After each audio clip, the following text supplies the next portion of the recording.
So talk about your goals often because I think that becomes your North Star. Like you know where you're going because it's just part of your conversation. It's just part of you.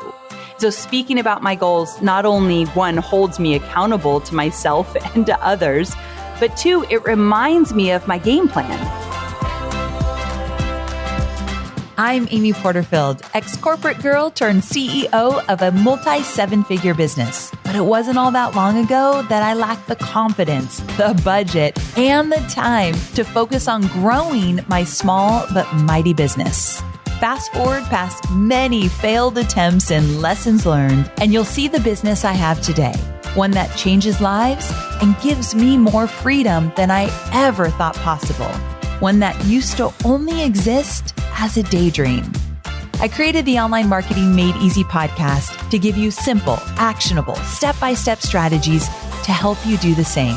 If you're an ambitious entrepreneur or one in the making who's looking to create a business that makes an impact and a life you love, you're in the right place, friend. Let's get started. My latest podcast obsession is My First Million, hosted by Sam Parr and Sean Puri. They discuss how companies made their first million and brainstorm new business ideas based on the hottest trends. They recently released an episode with my friend Nathan Barry from ConvertKit. It was called How to Become a $1 Billion Creator. And I loved when Nathan talked about some of his biggest failures and what he'd do if he had to start over. You know, I'm a sucker for conversations like that. You can check out My First Million wherever you listen to your podcasts. Hey there, welcome back to Online Marketing Made Easy. Let's talk about how to avoid shiny objects syndrome. And actually, this one is kind of fun because it was suggested by one of my community members in my free Facebook group, which is called Thrive. And it's for aspiring digital course creators who are building their email lists. So if you want to join Thrive, it's totally free. And we have an amazing community over there full of support and insight and guidance. And my team is always in the group to support you. So all the good things. I'll link to it in my show notes. So for me, avoiding shiny objects actually boils down to a physical thing. It's about 6 inches by 9 inches. It's full of pages and I seriously can't live without it. Guess what it is? Yes, it's a full focus planner. So I've definitely talked about this one before, but what I keep coming back to that really keeps me on track is the weekly and daily big 3. So you start your week identifying the 3 big things that are going to drive the business forward and move you closer to your goal for the week. So 3 things that you're getting done this week, no matter what. So you're going to look at the goals you've set for the quarter or for the year, and then look at the week and say, what are 3 things I can do to get me closer to those goals? Those are your 3 big things for the week. And then you have your daily big 3, which will also help you move in that direction.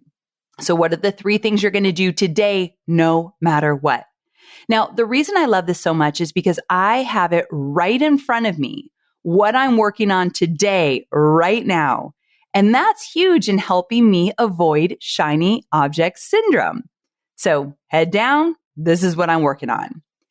But the bigger picture with the full focus planner is that you use it at the beginning of the year or beginning of the quarter and put in a little extra time to identify your big goals, both personally and professionally. I did that this year. The episode for February 2022, at the beginning of February 2022, is all about me setting goals. And 5 of the goals I set, and I talked about that a little bit.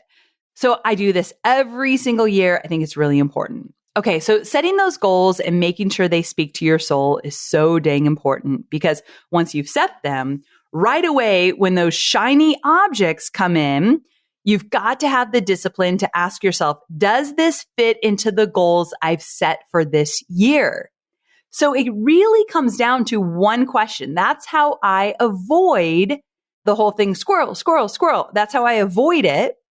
Because if something comes into my world And I ask myself, does this fit into the goals I've set this year? If the answer is no, then I ask myself, do I really need or really want this? Is this something I've overlooked, but is really important?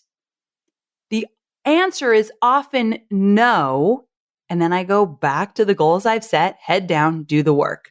Now, once in a while, the answer is yes.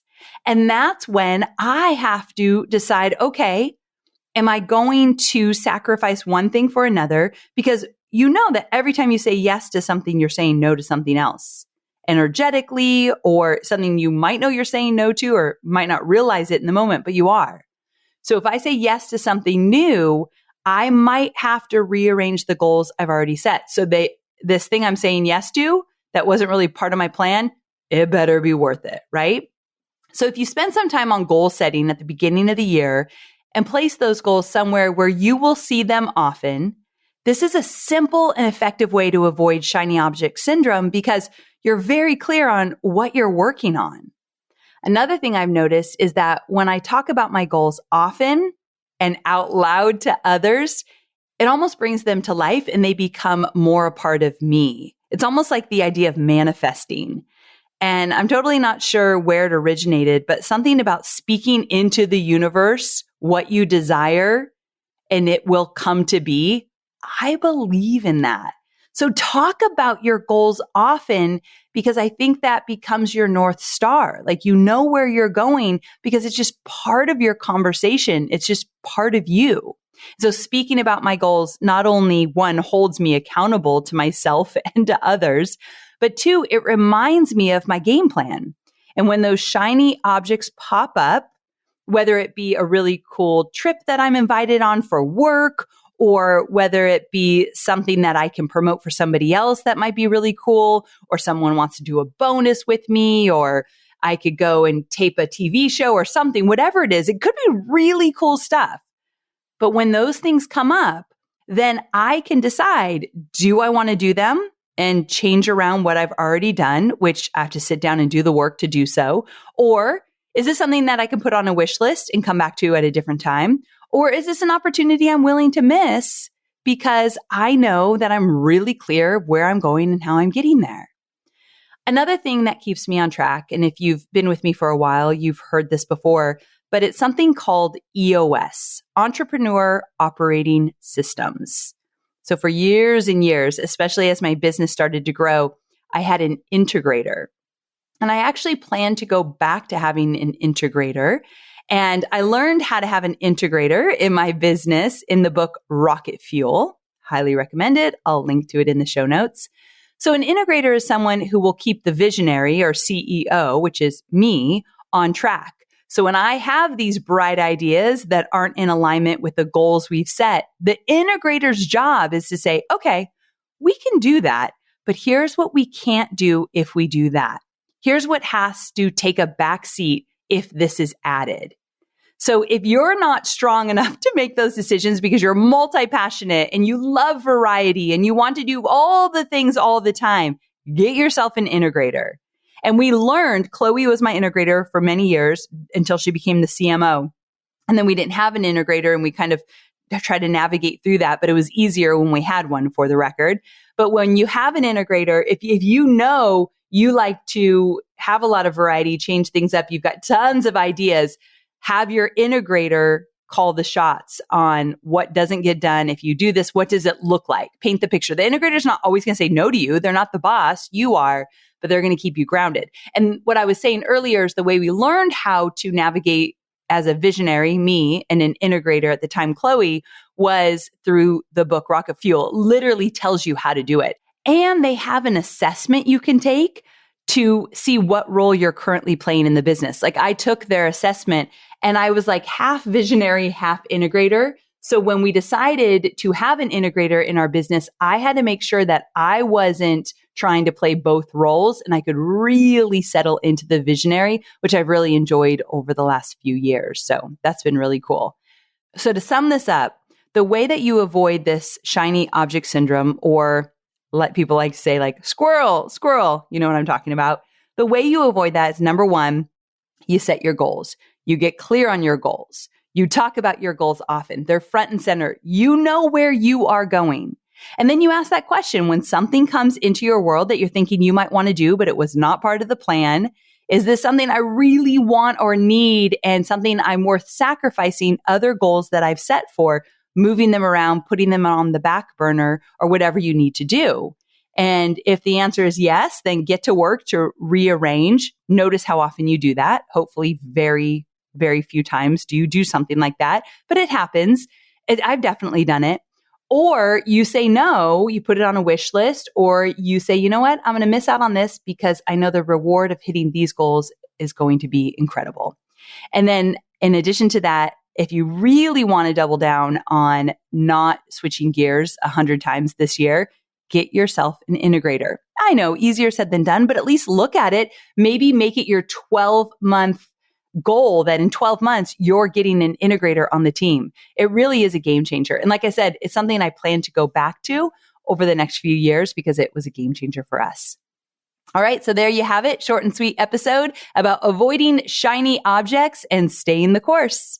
So if you know somebody who's chasing those squirrels, please share this episode with them. It might be incredibly valuable, just what they need to hear to get back on track. And I would so very appreciate it. Just grab the link, text it to a friend, and hopefully they'll get a lot of insight from it as well. Thanks for being here. I love doing these shorty episodes for you, but I'll see you on Thursday where I do my longer episodes, more entrepreneurial goodness, same time, same place. Bye for now. I wanted to jump in here really quick and talk about the customer relationship platform, Hubspot. Hubspot is here to help you take a human-centered approach to your marketing with an easy-to-use CRM that aligns with your team and delivers a better experience for your customers. Other CRMs can be cobbled together, but HubSpot is carefully crafted in-house for businesses like yours. Its suite of tools work together seamlessly so you and your team can focus on what really matters, your students and customers.